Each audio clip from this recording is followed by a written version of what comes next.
Primeiro ano do ensino médio. My name is Caroline, I'm your English teacher. Vamos ver aqui como que fica o PET volume 5, né, que começou aqui, já foi liberado no dia 28 de setembro, e eu vou fazer com vocês do mesmo jeito que estou fazendo desde o PET 1, que é por semana, tá? Então, nesse PET vai ser trabalhado um pouco da história da África, ok? Então, vamos iniciar aqui. Então, na número 1, você sabe qual é sua identidade? Imagine você se apresentando em uma dinâmica de grupo para conseguir uma vaga como estagiário em uma empresa mineira. O que você diria? Pense um pouco e escreva um pequeno parágrafo sobre quem você é. Então, gente, aqui neste exercício está pedindo que vocês falem um pouco sobre vocês, né? Nós temos um modelo. Hi, I'm Cibele, I'm 14 years old and I live in Baldim. I study at Arthur Guimarães School and I like to watch TikTok, but I don't like horror movies. That's me. Então, aqui ela fala, né, o nome dela, a idade, o lugar onde ela mora, a escola onde ela estuda, o que ela gosta de fazer, o que ela gosta de assistir e o que não gosta. Então, vocês podem colocar desse jeito, né? Hi, I'm, e coloca o seu nome, I'm, e coloca a sua idade, né? I live in, e coloca a cidade em que você mora. I study at, e coloca o nome da sua escola. I like to, o que você gosta de fazer? Então, você pode colocar um verbo aí, né? Que no caso é o go watch, assistir. Vocês podem colocar aí,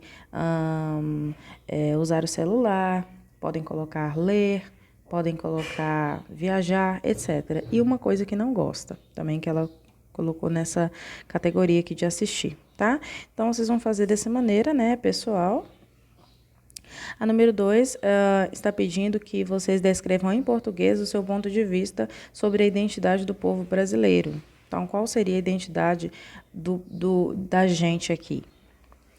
3. Você se considera um bom conhecedor da história de sua nação? Conhecer a nossa história também pode significar saber de onde viemos e de onde vieram nossos antepassados. Pare para pensar um pouco sobre o que você sabe da história da África. Então, aqui vocês vão pensar um pouco, né? Vão tentar pontuar aí coisas que vocês saibam sobre o continente africano. Então, a história que vamos conhecer a seguir é narrada por Zainab Badawi, uma jornalista britânico-sudanesa, tendo nascido no Sudão e mudado com sua família para a Inglaterra aos 2 anos de idade.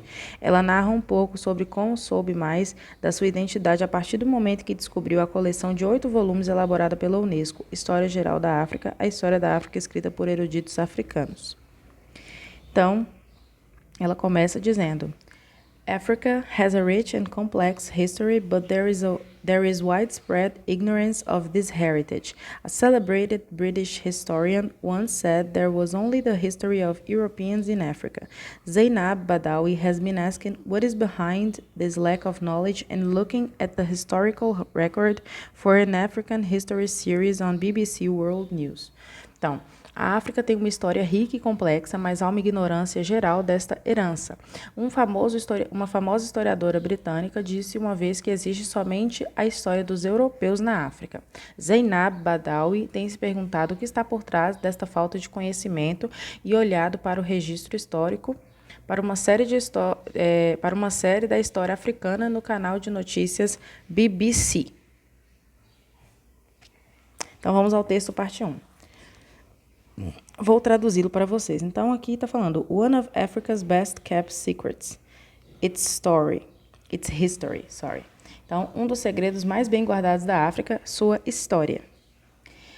A Grande Pirâmide de Giza, no Cairo, é considerada uma das 7 maravilhas do mundo antigo, mas viaje mais para o sul ao longo do rio Nilo e você encontrará 1000 pirâmides que pertenceram ao reino de Kush, no que hoje é o Sudão.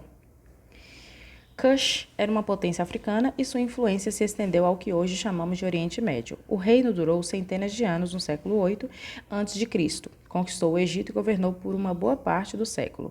O que resta do reino é igualmente impressionante. Mais de 300 destas pirâmides ainda estão intactas, quase intocadas, desde que foram construídas 3.000 anos atrás. Número 4. Segundo o primeiro parágrafo, o que é encontrado um pouco mais ao sul do Cairo, no Egito, ao longo do rio Nilo? Então, 1000 pirâmides, mais de 1000 pirâmides. A quem isso pertencia e onde se localiza atualmente? Pertencia ao reino de Kush, que hoje é o Sudão. 5. Você sabia sobre a existência de outras pirâmides além daquelas do Egito? O que mais você pode dizer sobre o reino de Kush? Com base nas informações do texto, escreva uma narrativa contando uma história a um amigo, incluindo o que era o reino de Kush, a extensão de sua influência, a duração do reino e suas conquistas e seu legado cultural. Então, pessoal, o reino de Kush era uma potência africana e sua influência se estendeu até o Oriente Médio. O reino durou centenas de anos no século XVIII a.C. e conquistou o Egito. Restaram 300 pirâmides ainda intactas que foram construídas há quase 3.000 anos. Então, esta é a resposta, a sugestão de resposta da questão 5. Nós temos agora a parte 2, né, do texto de um dos segredos mais bem guardados da África. Vamos lá? Alguns anos atrás, eu visitei essas pirâmides. Na volta para a Inglaterra, eu perguntei a meus pais o que eles sabiam sobre os lugares históricos do país deles. Não muito, pelo que eu vi. Isso era estranho, já que ambos sabiam muito sobre Henrique VIII e os pontos principais da história da Inglaterra. Eu me perguntei, dado que meus pais não sabiam o suficiente sobre a história do seu próprio país, se isso acontecia com outros africanos. E à medida que eu conversei com as pessoas, eu descobri que isso era verdade. O paleontólogo keniano Richard Leakey, que contribuiu com o volume 1, né, daqueles livros lá que ela leu, diz que ainda acredita que o fato de que humanos se originaram na África é um anátema para alguns ocidentais que preferem negar suas origens africanas.